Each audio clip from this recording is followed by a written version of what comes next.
kemarin itu dua hal. Undang-undang pengendalian HAM ini harus kita ubah dari segi dua hal. Pertama, substansi pelanggaran HAM harus diperluas, karena konteks pelanggaran HAM dalam Undang-Undang 26 itu hanya mengarah kepada pengabaian hak sipil politik. Nah, misalnya crimes against humanity, kejahatan genosida itu pelanggaran hak sipil politik. Nah, sedangkan HAM itu bukan hanya hak sipil politik. Pengabaian hak ekonomi sosial budaya juga pelanggaran HAM. Nah, ini yang tidak termasuk di dalam genocide dan crimes against humanity.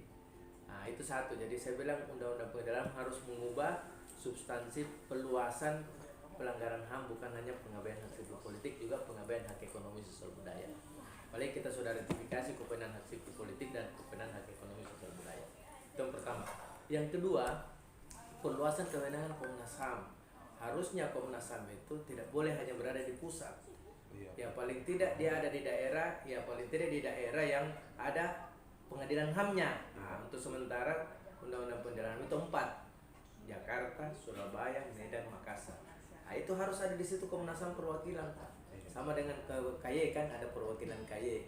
Nah, itulah dia yang menjalankan nanti fungsinya kalau ada indikasi pelanggaran di daerah-daerah situ.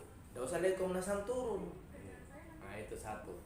Jadi yang ketiga juga adalah kita harus susun hukum acara khusus. Walaupun Undang-Undang Pengendalian HAM itu memang sudah mengkhususkan dirinya, tapi ada masih ada di situ bunyinya, sepanjang masih diatur di dalam Undang-Undang Pengendalian HAM maka tidak berlaku KUHAP. Tapi kalau tidak diatur maka kembali kepada KUHAP. Nah, itu berarti dia belum spesialis. Nah, saya maunya Komnas HAM sama dengan KPK. KPK itu tidak diatur dalam KUHAP, Pak. Dia memang sudah kuat. Toh, menyadap apa segala itu kan sudah kuat. Nah, kita maunya Komnas HAM juga Undang-Undang Pengendalian itu ada hukum acara yang spesifik. Nah, misalnya penahanan apa segala dan seterusnya.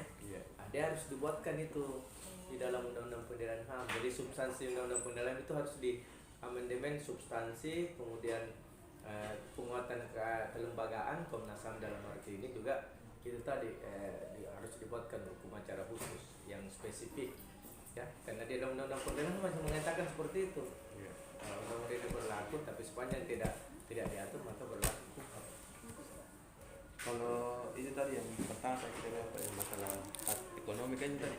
Ya, hak ekonomi seperti misalnya bos, orang misalnya ke rumah sakit tidak ada uangnya, tidak diladeni di rumah sakit, pelanggaran hak asasi itu Pak. Tugas negara di situ, obligation of state, memenuhi kewajiban warganya, pendidikan, itu kan semua hak ekonomi sosial budaya itu, pangan, papan, itu kan semua hak ekonomi sosial budaya itu, ruang lingkup dari substansi kewenangan hak ekonomi sosial budaya itu di situ kan.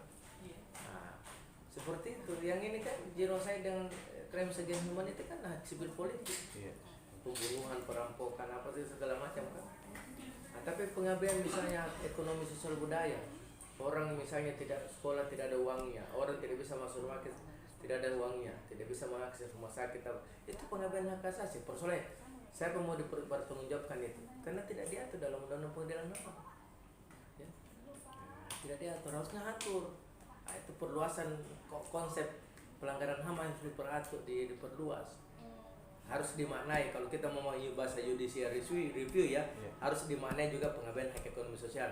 Saya tidak usah judicial review, langsung saja ubah undang-undang. Jangan tunggu mengenai judicial review, makna itu kan begitu bahasanya. Kalau judicial review di Mahkamah Konstitusi harus dimaknai, nah gitu kan. Nah, gitu. Sepanjang tidak dimaknai atau sepanjang dimaknai begitu bukan tidak melanggar, kan begitu bahasanya selalu keputusannya Mahkamah Konstitusi. Nah, saya maunya buat undang-undang baru merevisi betul-betul memperkuat tadi, memperluas pelanggaran HAM, memperluas kompetensi kelembagaan, baik dari segi lembaganya maupun hukum acaranya. Selalu berhubungan dengan Pak esensial, karena cocok tadi muncul pelanggaran apa? Tinggal kami